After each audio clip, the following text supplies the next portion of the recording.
you look at, from public safety to economics to working families and what we have accomplished. Now I have to get that message out and use my campaign dollars to communicate directly to New Yorkers. Yes, and so let's kind of close this up here. So this has become a national race. You're on a national program right now. We have a ton of followers in New York City and the state of New York. And what we want, honestly, Eric Adams, Mr. Mayor, we just want Mamdani not to win. This is a very pragmatic approach. And there has to be, at some point, a checking of everybody's egos. And when it comes to when the rubber hits the road, and you are the sitting mayor, so you have a much higher... You have a much better argument because you've won the mayor's race before than Andrew Cuomo or Curtis Sliwa. But I think it would be a tragedy. It would be an unspeakable disaster if everybody just remains and keeps on going if, for whatever reason, there is a consolidation, if there's no consolidation. And I know I keep on coming back to that point, but Mamdani wants all of you guys in the race fighting amongst one another. Final question, Mr. Mayor. How accurate is this polling? Can these races change very quickly? And please, Mr. Mayor. No, great question, Charlie. Think about it for a moment. Andrew Cuomo was 36 points up in the poll, 36 points. The distance from now to the primary, Mamdani was at 1%. Same thing happened when I ran in 2021 when Andrew Yang was beating me by 14%. I was number 3 in the polls during that race. So what happens, the race really is defined in the last 3 or 4 weeks. That's when people are back from vacation. They're paying attention to the races. If you prematurely decide that you're going to wrap around one candidate that can't bring it over the finish line, then you will give Mamdani the opportunity to move forward. You have to have the legs to run through the city, a clear message. Andrew spent $35 million when he ran in the primary. His message was heard. People did not accept it. Now is my chance to get my message out clearly. Now, people will say, well, you're the sitting mayor. People know you. No, they know my name.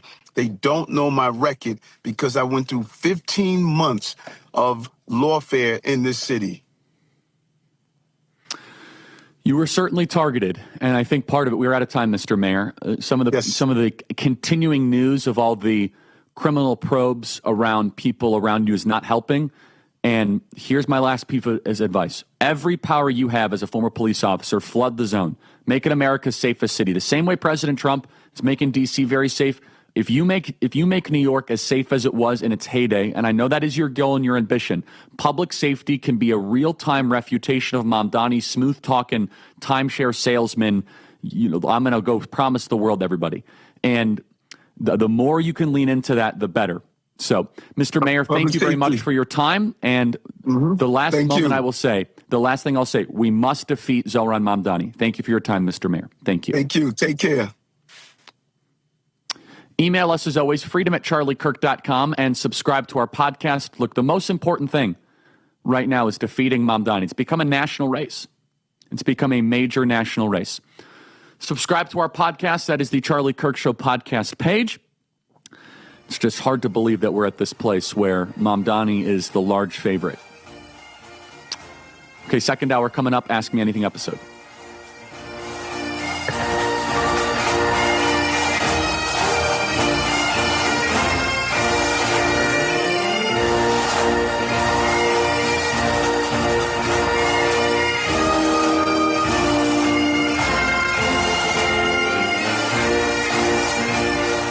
Fellow Americans, did you know a war is being waged right now for how you spend your hard-earned dollars? Over 100 countries worldwide are preparing to switch to a digital currency. Now, this means cash will be replaced by money governments can monitor and track. This tracking makes it possible to collect data from every purchase you make and the ability to decide what you can buy and when you can buy it. What's more, your assets can be frozen or even seized. I'm appalled at such an assault on financial privacy. My friends at Swiss America have a report called The Secret War on Cash with an action plan to protect your financial privacy. So please, Call or text the number on your screen for a free copy. With the growing reality of a government-backed digital currency, the time to act is now. So call or text the number on your screen for your free Secret War report. Tired of the hassle and high costs of selling a home? We can help. At Ideal Agent, we'll connect you with a top local agent that'll sell your home fast for top dollar, and all this for as low as a 2% commission. We got the top dollar for our house and the lowest commission that I could have imagined. The house sold in 2 days. It was so exciting for us. Ideal Agent is available nationwide, there's no obligation, and best of all, our service is completely free. Call today or visit idealagent.com. A heart attack? Do they have life insurance? No. But we have life insurance. John. I'm trying to find something we can afford. Fortunately, in only a few minutes, SelectQuote found John a $500,000 policy for only $29 a month. And his wife Anne a $500,000 policy for only $21 a month. Go to SelectQuote.com now and get the insurance your family needs at a price you can afford. SelectQuote. We shop, you save.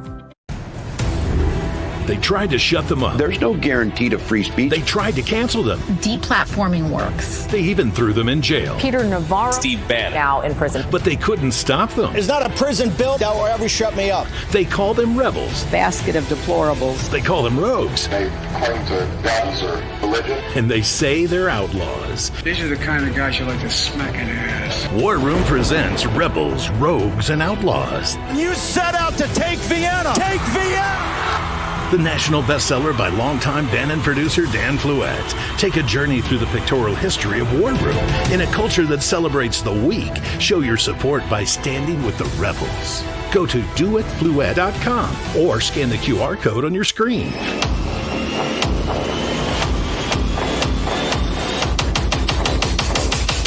Use the code RAV20 for 20% off your order. Stand with the rebels and never back down.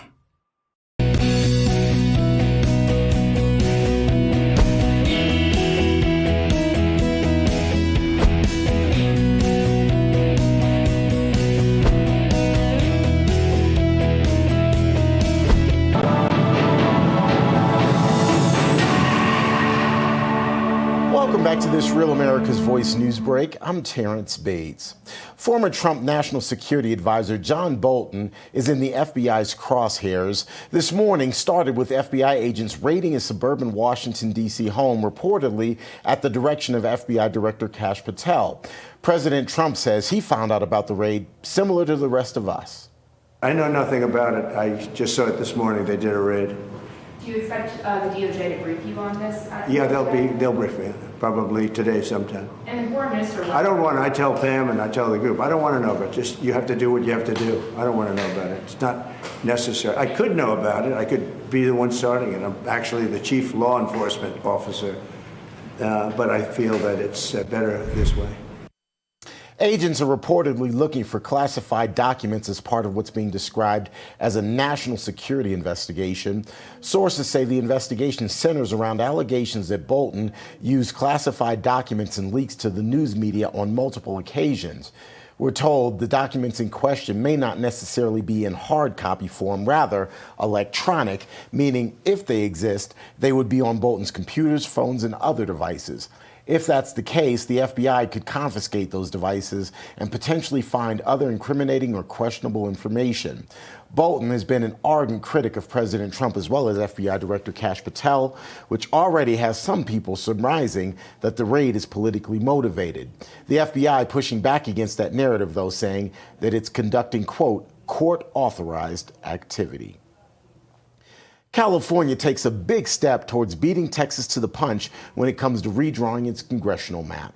California Democrats are hoping to win at least 5 more seats in the U.S. House in order to offset any Republican congressional gains in Texas. Governor Gavin Newsom signed a bill on Thursday calling for a special election to decide whether the Golden State should redraw its voting maps in advance of next year's elections. The measure passed mostly along party line votes on Thursday and was quickly whisked onto the governor's desk to be signed the same day. California Republicans have filed suit over the maps and called for a federal investigation. They're also promising to fight the measure at the ballot box. The tit for tat on gerrymandering between California and Texas will likely pick up again today, though, as the Texas State Senate is set to meet. The body could pass its new voting map, which was approved by a Senate committee earlier this week. The measure would then head to the Governor Greg Abbott's desk to be signed there. President Trump takes Attorney General Pam Bondi, White House Chief of Staff Susie Wiles, Deputy Chief of Staff Stephen Miller, and other cabinet members on a bit of a field trip across D.C. The group visited the U.S. Park Police Headquarters in Southeast D.C. on Thursday, declaring that the president's crime crackdown in the nation's capital is working.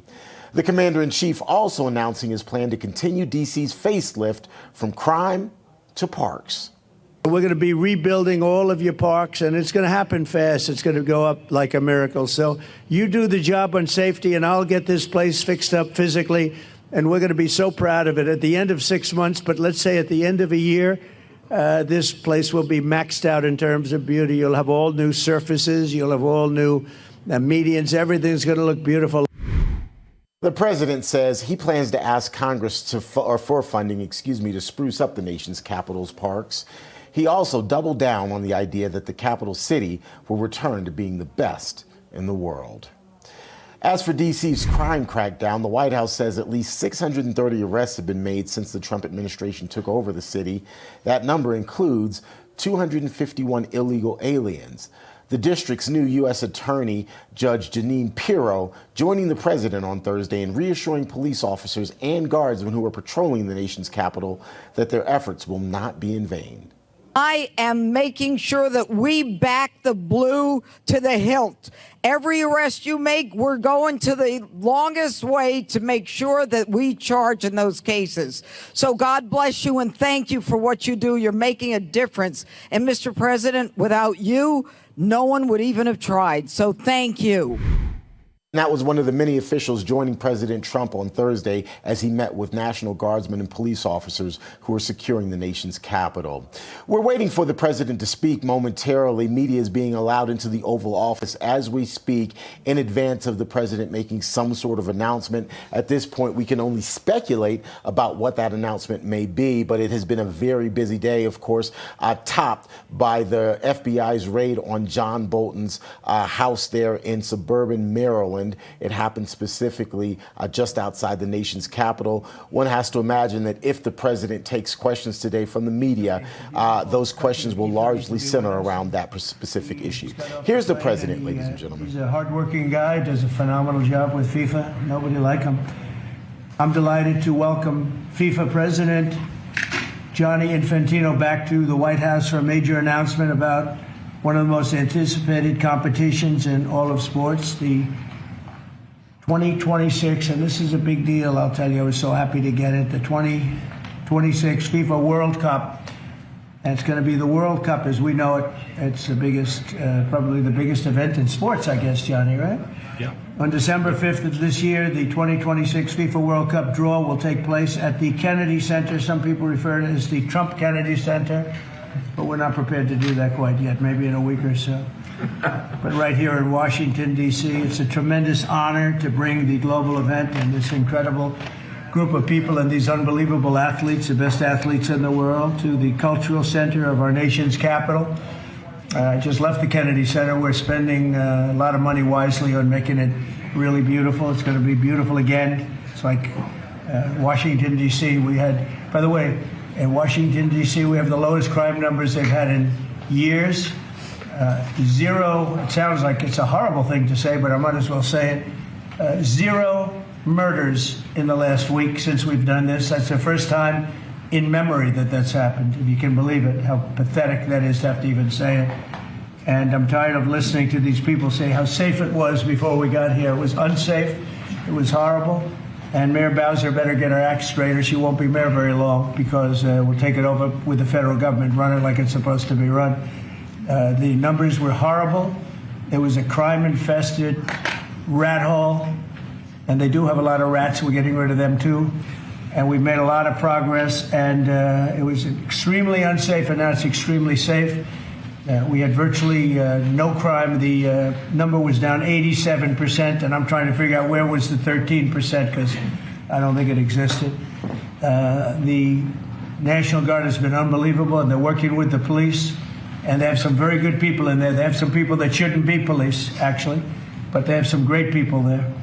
And the Washington, D.C. is a whole different place. And Johnny, I'm sure you'll be happy to hear that too, actually. Oh, yes. But it's a whole different place. People are excited again. They're going out to restaurants again. That was the other thing I saw numbers. That restaurant business is down in the last week. No. Restaurant business, you can't get into a restaurant. Just really lying people. And that's why people don't understand how bad and how dishonest the press is. I saw one poll that had us at 19% favorable on what we're doing with Washington. Then I saw another one that has us 94% favorable. And I can tell you the 94% is correct. The others are fake, just fake news. They got to get their act together. So bad for our country, so sick, actually. So Washington, D.C. is really doing unbelievably well. And the Kennedy Center that we're fixing, I was just there all morning with contractors. We're making it unbelievable. It's going to be unbelievable. It's got great bones, but it needs a lot of work. The World Cup draw will set up the group stage of competition. 48 teams will play in 104 games across 16 North American cities, from Seattle to Vancouver to Atlanta to Miami. It's going to be so exciting for our country. The 2026 FIFA World Cup will be one of the largest and most complex events. This will be one of the greatest events, one of the largest. In a way, it's like Johnny said it better. It's like having many Super Bowls in a short period of time. Because each one of these games essentially is a Super Bowl. Some of them are bigger than Super Bowls, actually. But they're essentially, each one of these games is like a Super Bowl. The 2026 FIFA World Cup will be the largest, most complex set of events in sports history. And the Kennedy Center will give it a phenomenal kickoff, and we'll be involved, and they'll be working over there for quite a bit of time. We have it all set that they can stay there for the big events, the big press conferences and everything else. And they'll be in a very safe capital. That'll be nice. You don't have to worry about walking down the street, Johnny, okay? Thank you. But you can handle yourself. I could. Okay. Already, FIFA is projecting 6 million loyal fans will attend the World Cup events next year, and 6 billion more are going to be watching back home, and they think the $6 billion number is going to be actually a low number. And this will drive more than $30 billion into the U.S. economy and create 185,000 American jobs in a short period of time, too. No sporting event attracts more attention, more fans, more viewers, or more revenue than the FIFA World Cup. And again, I'll just say it's the World Cup, and it's the biggest thing there is in sports, and we have it. And I got it in my first administration, and I was really somewhat devastated as I can be. I don't have time to get too devastated. I was very happy that today, as you saw, the group that does this, a government group, radical left group, announced that Trump was right. Took in $4 trillion worth of tariffs. That the $4 trillion are going to reduce the deficit by numbers far greater than they ever expected or heard of. And by the way, the stock market went up 1,000 points. That was as of 10 minutes ago. I can't tell you what happened. A lot of things happened. But the stock market's up almost 1,000 points. And it's basically on the news that the release that just came out from government that the tariffs that everybody was talking about, that the whole world respects us for because of what we did. The tariffs are going to be at $4 trillion. They're going to reduce the deficit by $4 trillion, Mr. Vice President. Pretty good, sir. Too bad it's not 5, right? That's right. It's had a huge impact, and the stock market is way up. But this will drive more than $30 billion in U.S. economy and create 185,000 American jobs. No sporting event attracts more attention or more fans or anything else. And I just look forward to the draw. So we're going to have the draw, essentially, Johnny, at the Kennedy Center. Yep. And by that time, it'll be in even better shape. We're working on it. It's about a year project to make it. It'll be great. It'll be fantastic. You see the way this is looking? Look, nice. I can't tell you how much that gold costs. A lot of money. There's nothing like gold, and there's nothing like solid gold. But this beautiful office needed it. It had to be representative. When we took it over, it was dirty, not clean. I immediately changed the chair and had this beautiful desk renovated, brought out by the White House. People that do this, they did a great job to send it out. We have a craftsman who's great. But this was not appropriate for the Oval Office when I took over. And now you look at all those paintings you're allowed to turn back.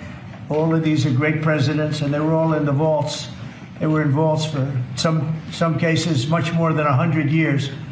And now they're proudly hanging on the Oval Office walls, and I can't imagine anybody changing it, but they were buried in vaults for over 100 years, many of them. So it's very exciting. People come in, they really love it. They love what we're doing here, they love what we're doing in D.C., and they love what we're doing most importantly in the country and the world. I'd like to ask Johnny to say a few words. He's the head of the whole thing. He's been there for a long time, probably the most respected man in sports. He's amazing, actually. Works very hard, and he's got the biggest event in the world coming right here to the United States. And a little, we did a little for Canada, we did a little for Mexico. We thought, see, I'm a good citizen. I said, let them have a little piece. So we gave a little to Canada, see how nice I am, and we gave a little bit to Mexico. And Johnny, please say a few words. Thank you, President. Great honor for me to be here with you today, President, Vice President, Excellencies. Fantastic to announce what you said, which is the final draw of the FIFA World Cup on the 5th of December here in the capital, in the Kennedy Center in Washington, D.C. at 12 noon sharp. It will be broadcast live all over the world. 1 billion viewers will watch it, and it will determine, of course, the match schedule, which 48 participating teams will play. You said it, 104 matches in 1 month, 104 Super Bowls. This is not just the biggest, the greatest event, not just a sports event, it's a social event as well, with a lot of emotion. We are uniting the world, Mr. President, uniting the world here in America, and we are very proud of that. And those teams, those national teams who will come here to participate in this draw with their coaches, with their presidents, they will all be proud to be part of writing this history. And that's why we brought as well this, which is the winner's trophy. It is the trophy that the winner of the FIFA World Cup wins. Only the FIFA president, presidents of countries, and then those who win can touch it, because this is for winners only. And since you are a winner, of course, you can as well touch it. It's pretty heavy. Yeah. It's the winner trophy. The last one who lifted that is Lionel Messi of Argentina. And here it is in the Oval Office in the White House. Can I keep it? For you. Well, you can keep it in the World Cup. We're not giving it back. That's serious. It fits well. It goes very well on the wall right over there. We'll put it right below the angels. It fits well here, I think. That's beautiful, yeah. You can keep it until we have to give it to the next winner. That's fine. That's a beautiful piece of gold, I will say. That's beautiful. Yeah. So 6 billion viewers for the World Cup, 6 million coming to the matches, 30 billion economic impact, 185,000 jobs. This will be absolutely fantastic. The biggest event ever, and everything will start here in Washington, D.C. at the Kennedy Center, or the Trump Kennedy Center. We'll see that, how it will be called, on the 5th of September at noon sharp. 5th of December, noon sharp. Then, if I may... Will they be doing most of the draws, all of the draws at the Kennedy? Well, how are you going to do that? Yes, we'll do that at the Kennedy Center. We'll do all the other meetings around it with the coaches, with the broadcasters, with the sponsors, everything at the Kennedy Center. The whole World Cup starts, and everyone will be happy because everyone has qualified for the World Cup, and they didn't yet play a game, so they didn't lose yet a game. So they all think they can become world champion, right? They'll all be happy. Exactly. Now, by the way, an example, supposing we had a week ago when everybody was being killed and mugged and everything else, despite the phony numbers that were given out, that it was getting better. Brian, do you believe it was getting better or getting worse? Oh, the crime was getting worse. I mean, I was robbed. It was getting way worse. Yeah. How did the other guy come out? Well, he came out with a briefcase, unfortunately.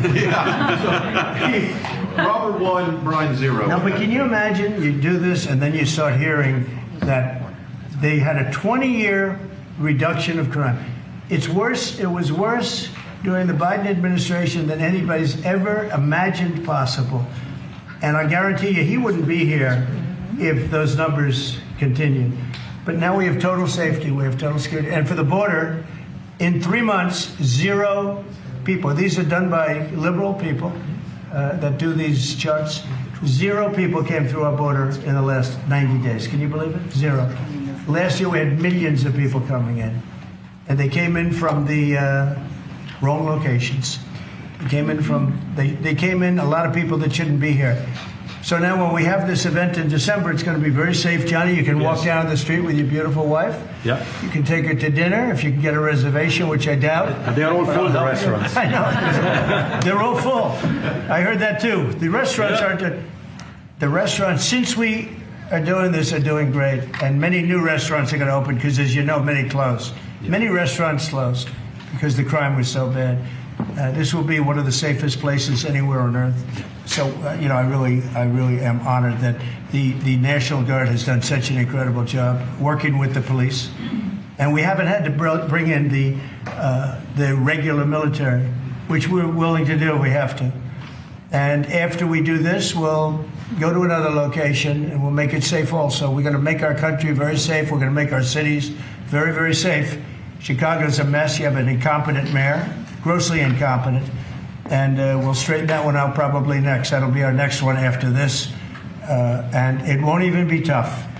And the people in Chicago, Mr. Vice President, are screaming for us to come. They're wearing red hats, just like this one. But they're wearing red hats. African-American ladies, beautiful ladies, are saying, please, President Trump, come to Chicago. Please. I did great with the black vote, as you know, and they want something to happen. So I think Chicago will be our next, and then we'll help with New York, and we're going to help with. And I think a lot of these people that you see on television, they are, including the people in this audience, they'll say bad things about me, and then they'll say, "Thank God he's here," because half of them got mugged, and they don't want to get mugged again. But they work for they work for stupid people that are radical left. And they're made to do things and say things that they don't want to be saying. But the people right here are all happy because you're not going to be mugged in Washington, D.C. anymore. I just want to say Johnny's been my friend for a long time. He's an incredible guy. And we will lay out the red carpet. Andrew, you're going to be fantastic. Rick is going to be everything Rick ever touched has always worked out. And he's working with me on the Kennedy Center. And his very good friend was an actor on Broadway for 5 years, right? And I assume he's helping us a little bit, right? Yes. And Andrew, you're all excited about it? Absolutely. Would you like to say something? This is a great opportunity, Mr. President, to show off the first 250 years of the United States of America, the greatness, and then the hope and promise of the next 250 years. When you think this World Cup is going to be over our 250th birthday, Mr. President, your leadership, obviously, with FIFA leading the way, this is the largest sporting event in the history of the world under the Trump administration. So very excited. I just want to say one thing. Andrew Giuliani, so his father is Rudy, the greatest mayor in the history of New York, I think by far. He took a ravaged city, a city that was really under siege. Probably most people thought it was going to survive. He turned it around.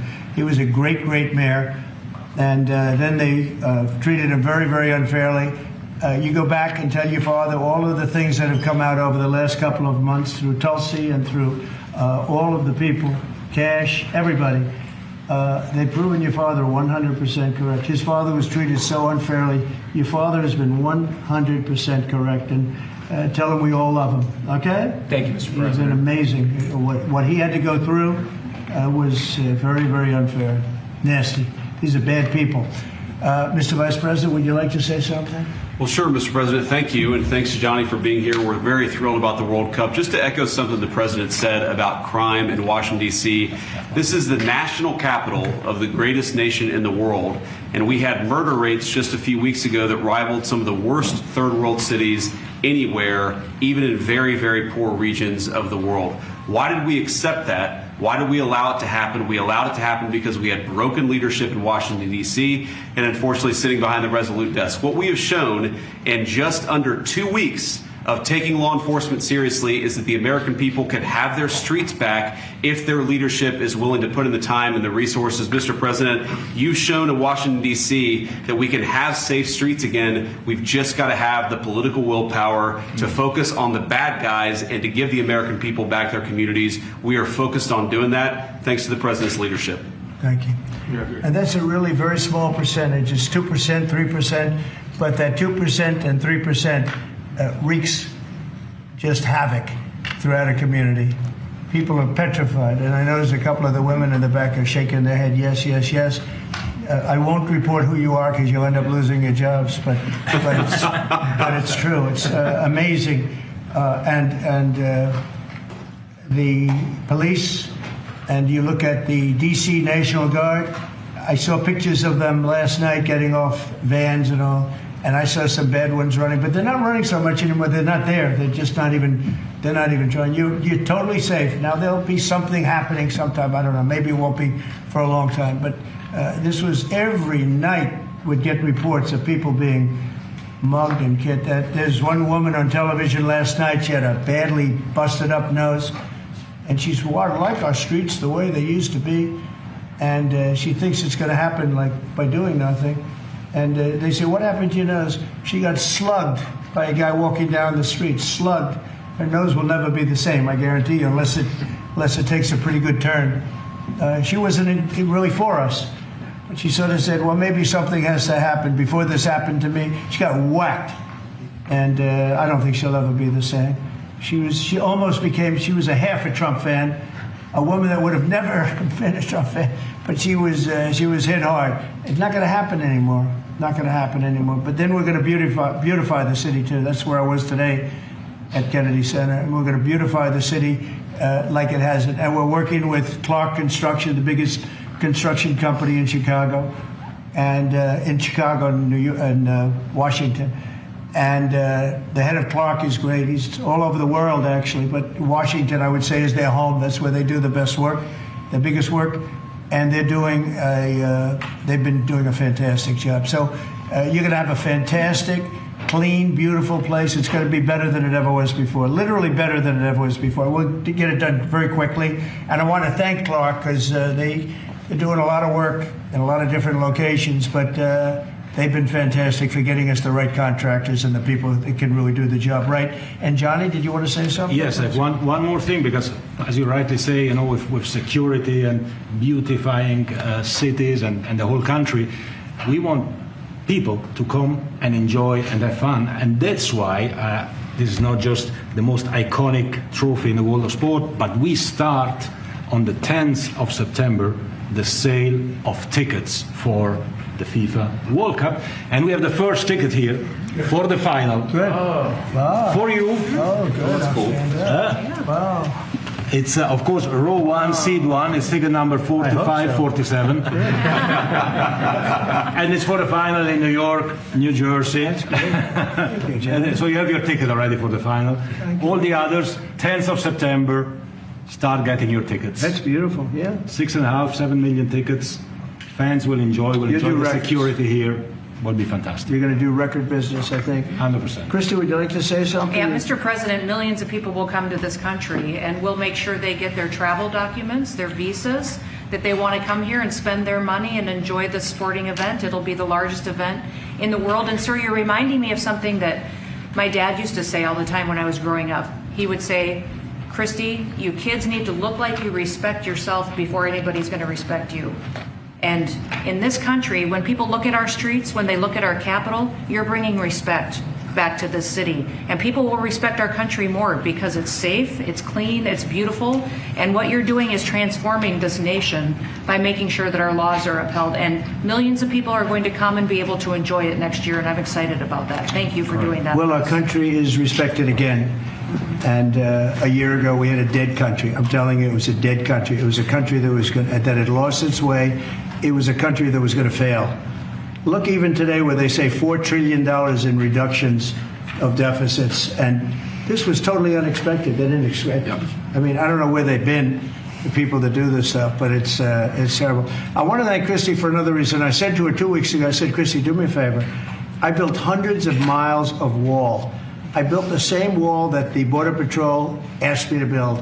It wasn't my first choice. I wanted to do concrete plank and everything nice, but you wouldn't have been able to see through it. So I had Border Patrol in, and they tested everything else. And we gave them steel wall, high-grade steel, very hard to cut. Then we gave inside that is 9,000-pound concrete, which is a very tough concrete. Inside that is rebar, a big fat piece of rebar.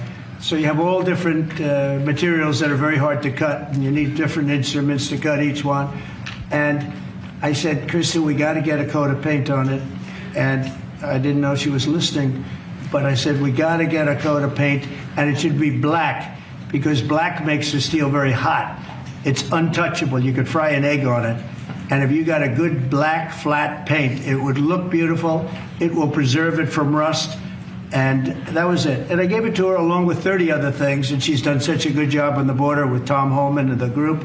Tom Holman's a fantastic guy, what the job he does and the way they work together. So I turned on last night and I see Christie's painting the wall.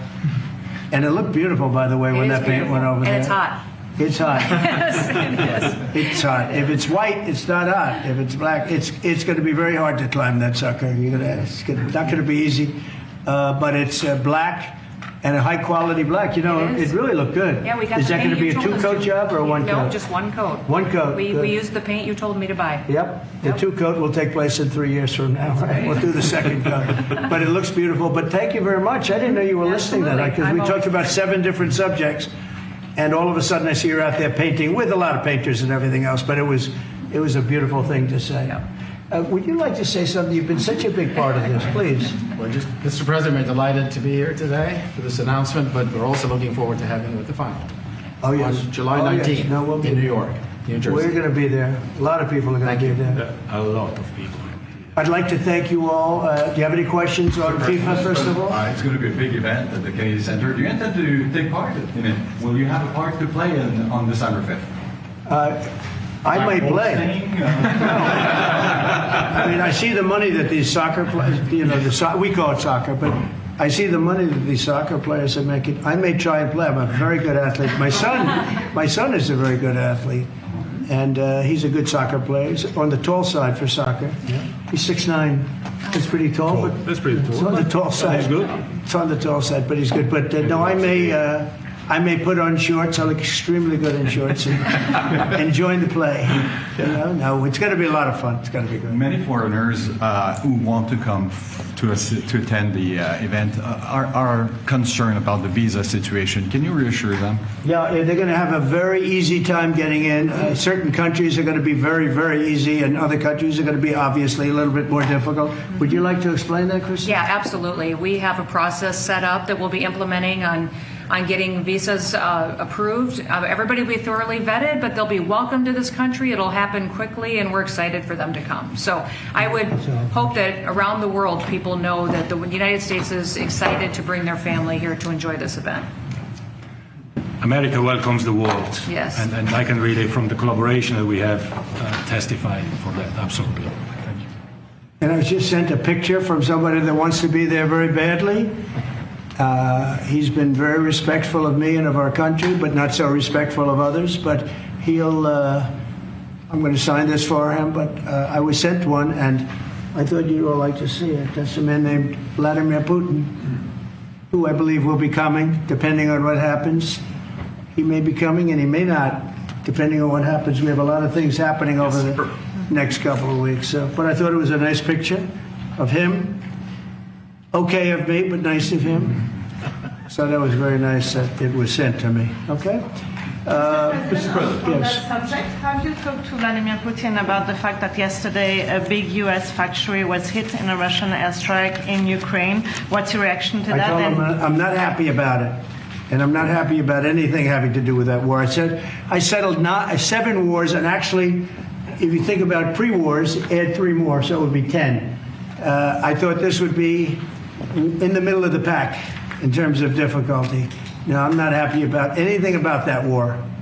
Nothing. Not happy at all. We'll see what happens. I think over the next 2 weeks we're going to find out which way it's going to go. And I better be very happy. Mr. President, I was going to say a very good call with Prime Minister Carney of Canada yesterday morning. Yes.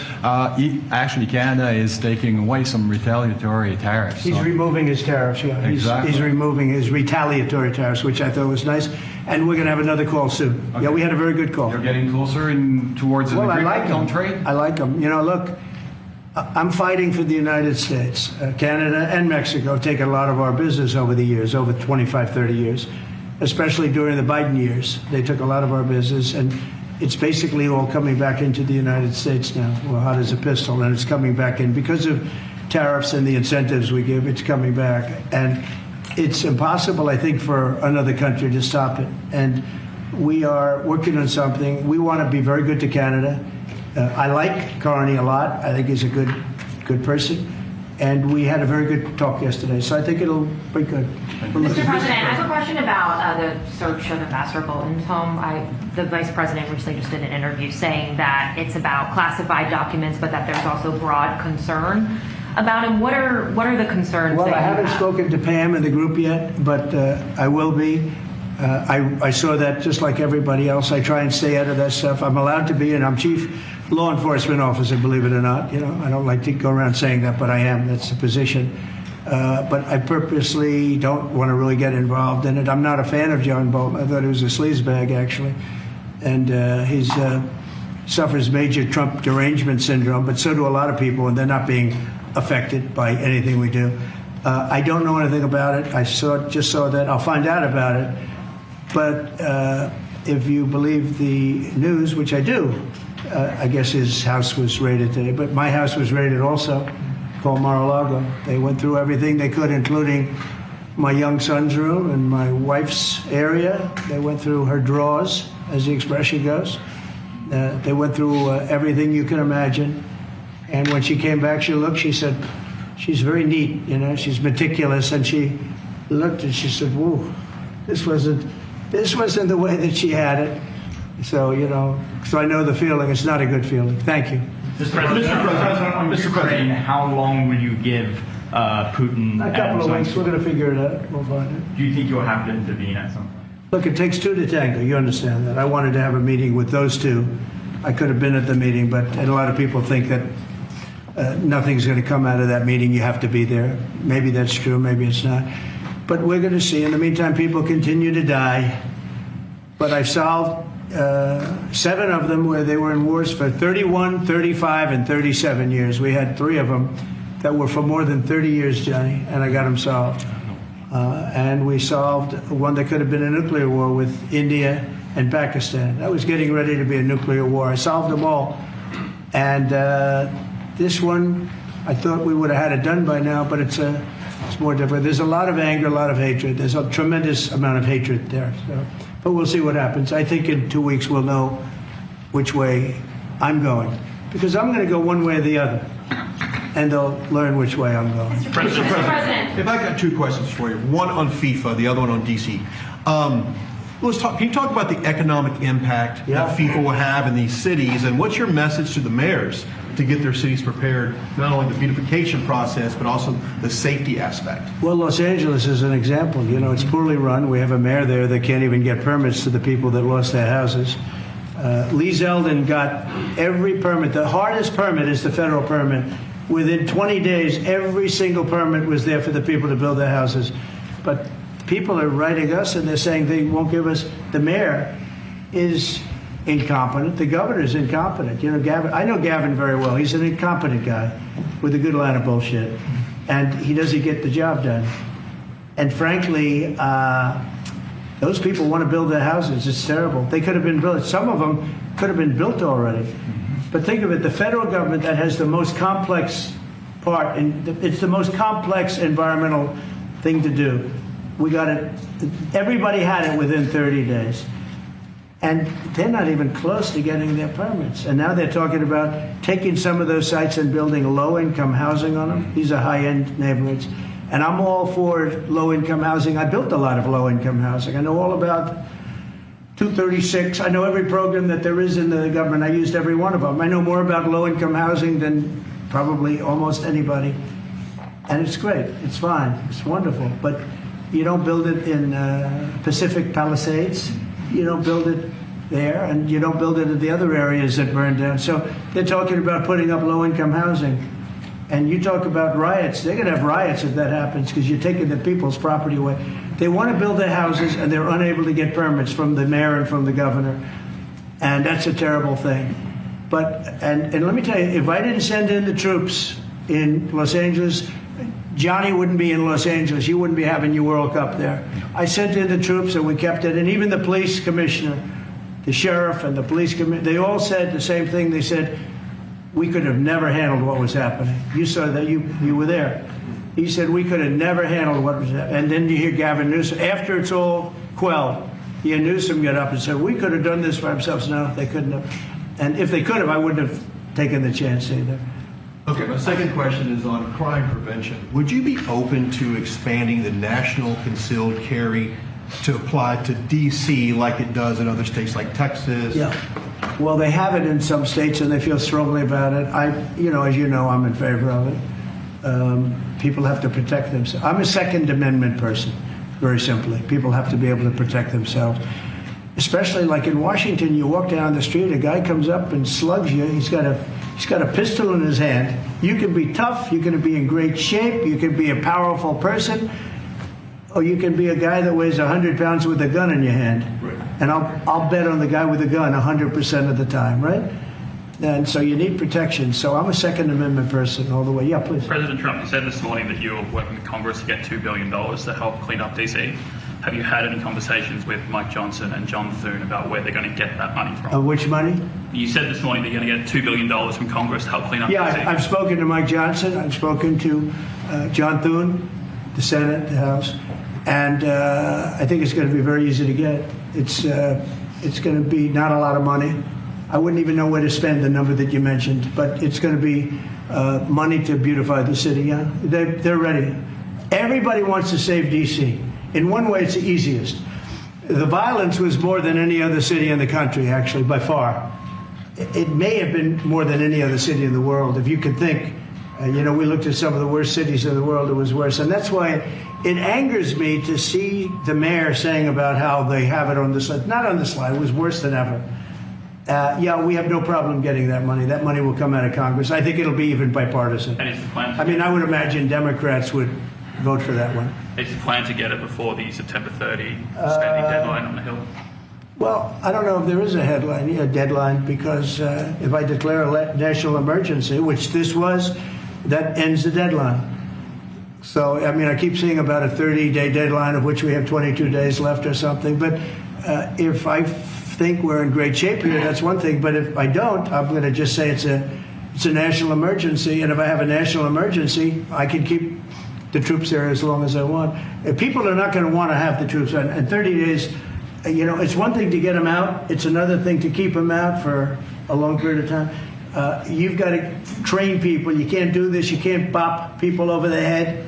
And a lot of those people are in courts right now, going to court. They're going to go to jail for a long time. So that's going to take more than 30 days.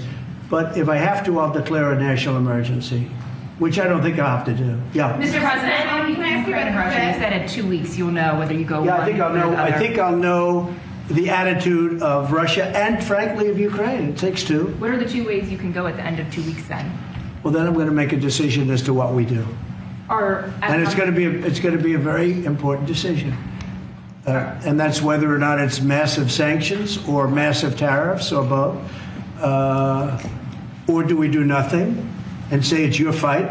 Look, I would have never been in this war if I were president. You wouldn't have had this war. It was never going to happen.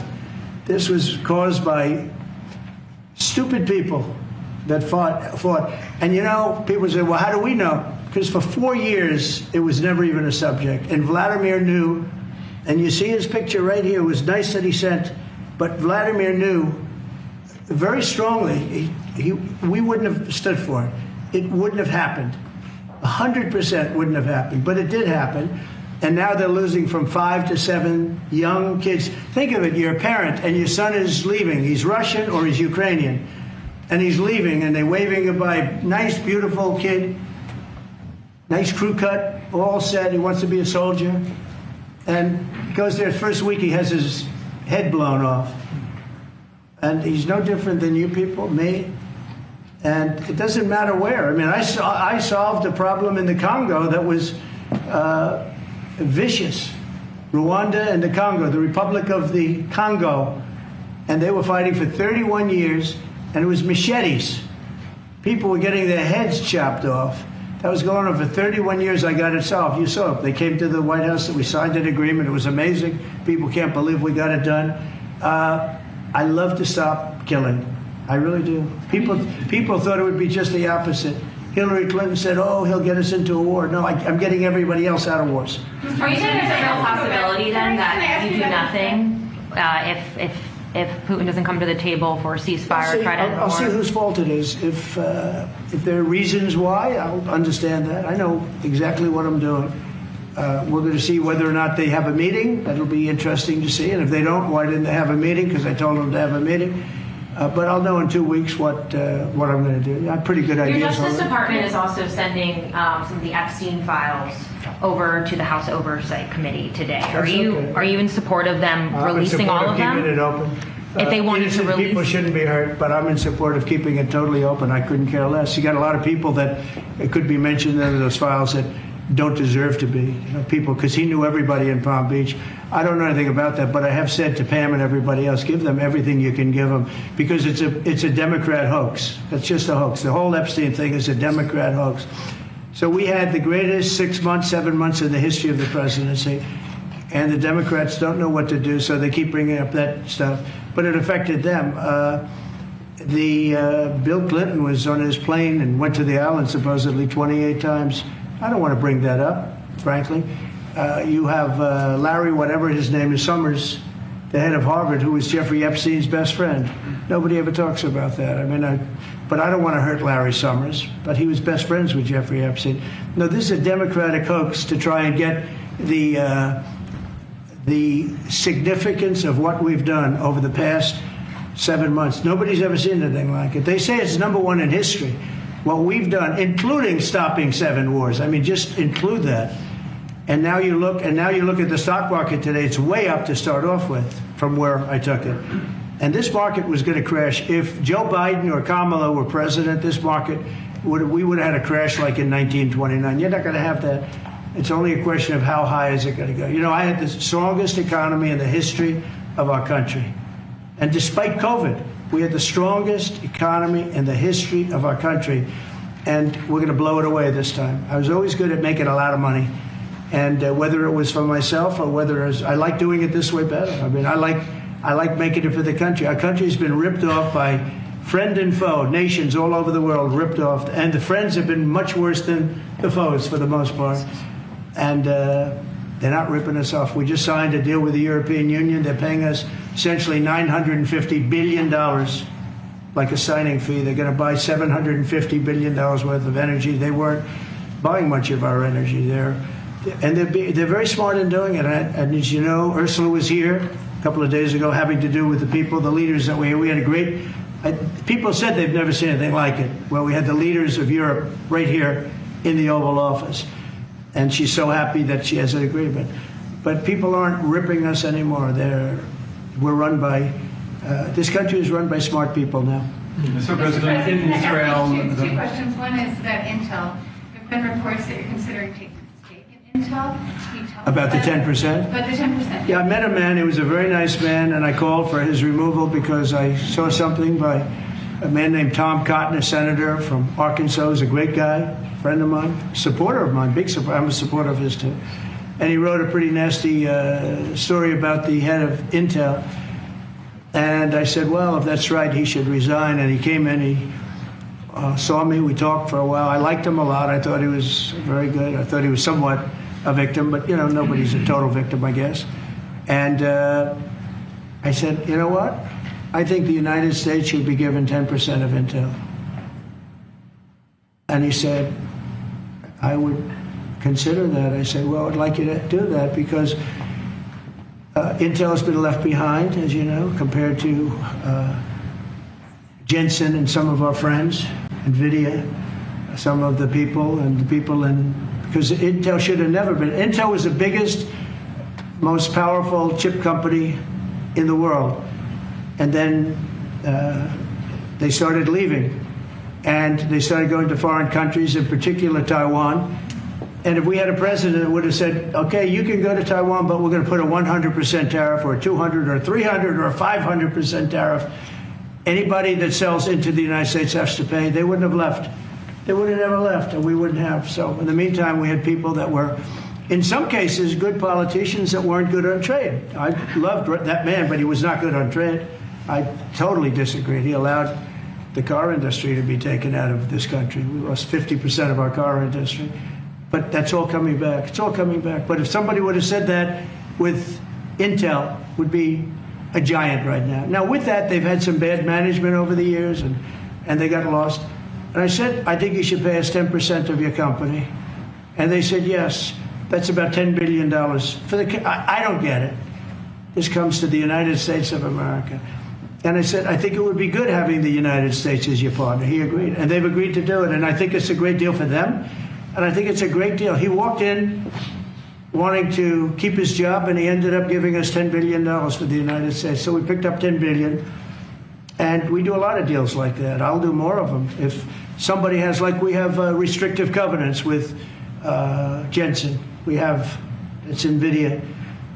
And to unrestrict the covenant, nothing to do with losing our powers or military or anything, because that I wouldn't do.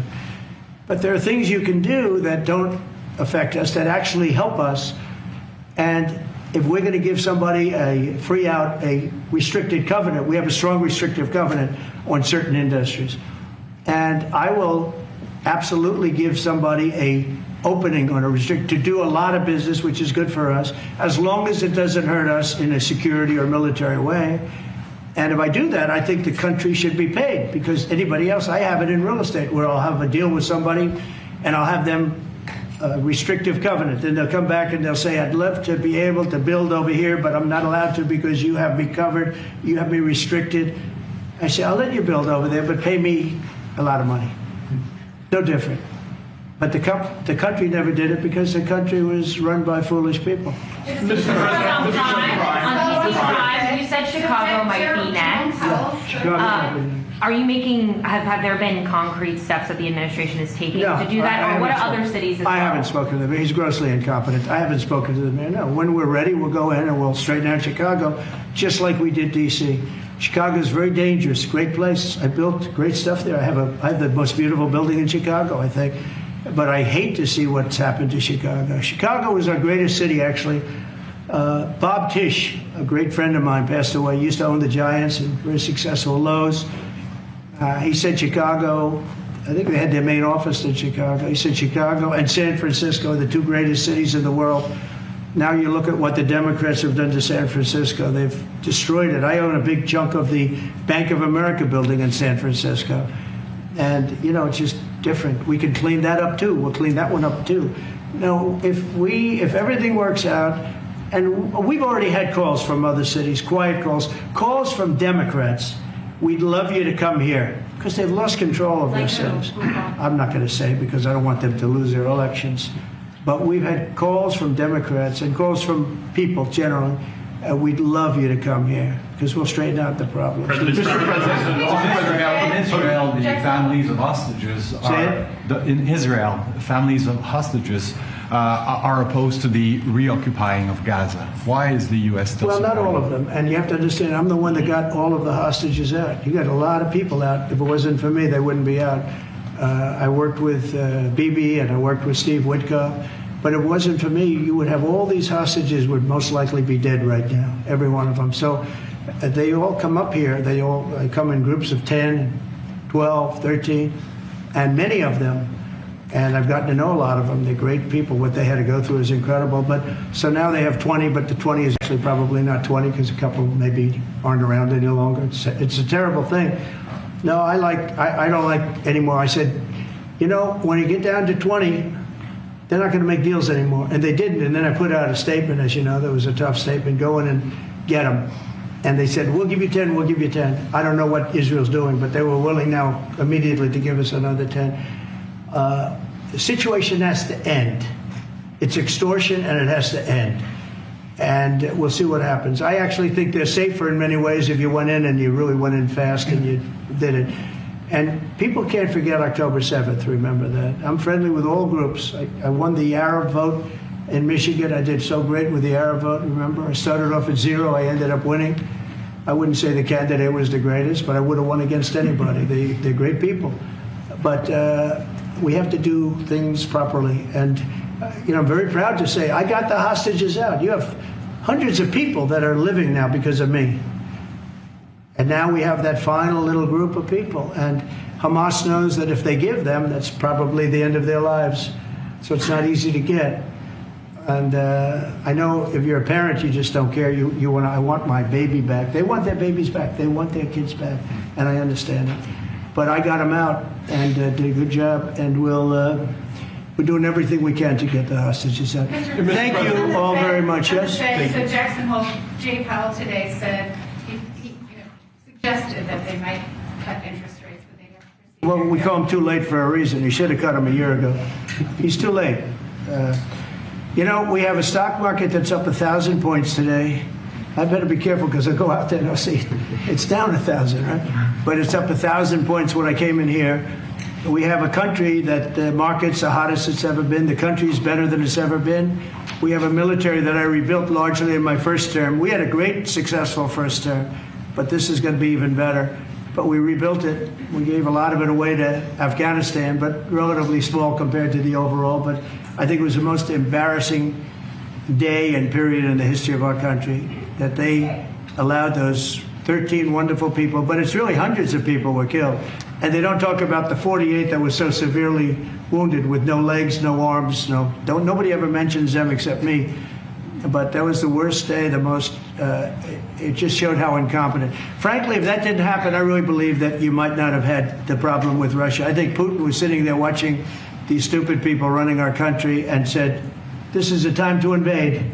It's, this is a time. And then Biden made the statement, well, he can do a small incursion. When he said that, it was off to the races, right? When he said he can do a small incursion, remember that? I was surprised he knew the word incursion. I didn't think he had that good of a vocabulary. I want to thank everybody. It's very important to me and to everybody up here, the World Cup. And Johnny has been so incredible. I mean, he's really a great leader. I mean, to think, I said, Johnny, do it by phone. You don't have to come. No, he said, I'll come. And he flew all night long to be here and listen to this about how great we're doing in D.C.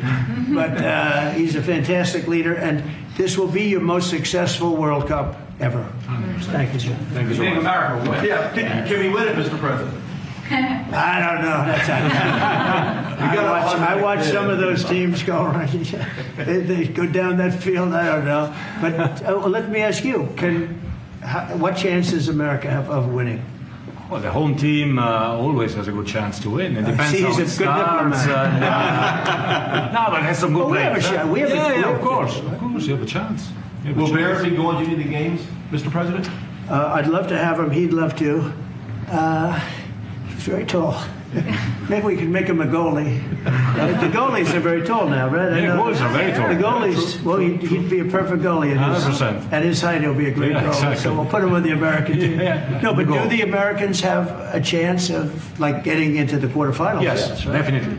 No, the quarterfinal, definitely. But then, as the tournament goes on with the public 250 years of United States, let's don't forget, they will all feel energized about that. It's amazing. The talent is really great when you watch these things. I went to the game 2 weeks ago, and it was a big upset. But you look at these people; the way they pass it. It's amazing, really amazing. It's a great art, right? It's a great talent. It is incredible. You know the expression. Is that of the hat? What? Will you draw the names? I don't know. He's the boss. That's an interesting proposal. He's the boss. We'll discuss that. It's going to be great. And I think the American team is going to do well. I mean, I hear it's a very good team. Good luck, everybody. Thank you very much. Thank you. Thank you so much. Thank you, guys. You keep a lot of those. Thank you, guys. Thank you. That was President Trump speaking in the Oval Office, welcoming in officials from the 2026 World Cup, which will be held here in the United States. Also, answering a number of questions about some of the news of the day. We're going to take a quick break, then we'll get you back to your regularly scheduled program.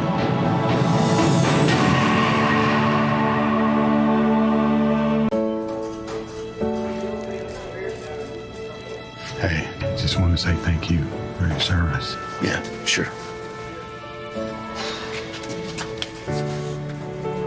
I'm sure you've heard that before, but we want you to know that we understand the freedoms and liberties in this country are because of people like you who served and gave everything for the cause of freedom.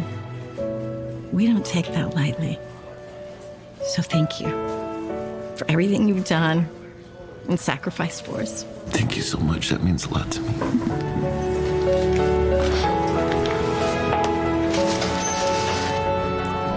We're ready for our ticket. It's been paid.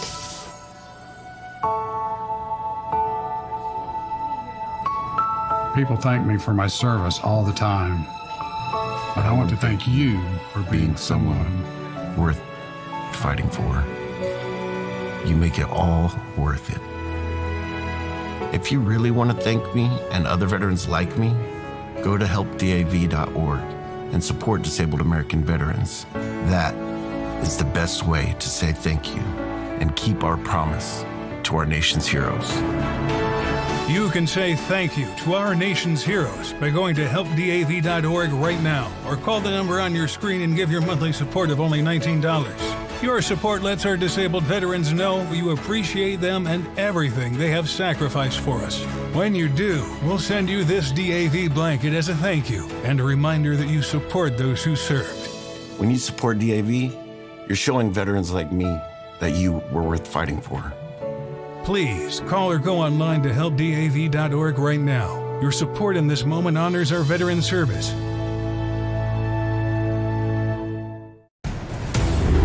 They tried to shut them up. There's no guarantee to free speech. They tried to cancel them. Deplatforming works. They even threw them in jail. Peter Navarro, Steve Bannon, now in prison. But they couldn't stop them. It's not a prison bill that will ever shut me up. They call them rebels. Basket of deplorables. They call them rogues. They claim to values or religion. And they say they're outlaws. These are the kind of guys you like to smack in the ass. War Room presents Rebels, Rogues, and Outlaws. You set out to take Vienna. Take Vienna! The national bestseller by longtime Bannon producer Dan Fluette. Take a journey through the pictorial history of War Room in a culture that celebrates the weak. Show your support by standing with the rebels. Go to doitfluette.com or scan the QR code on your screen.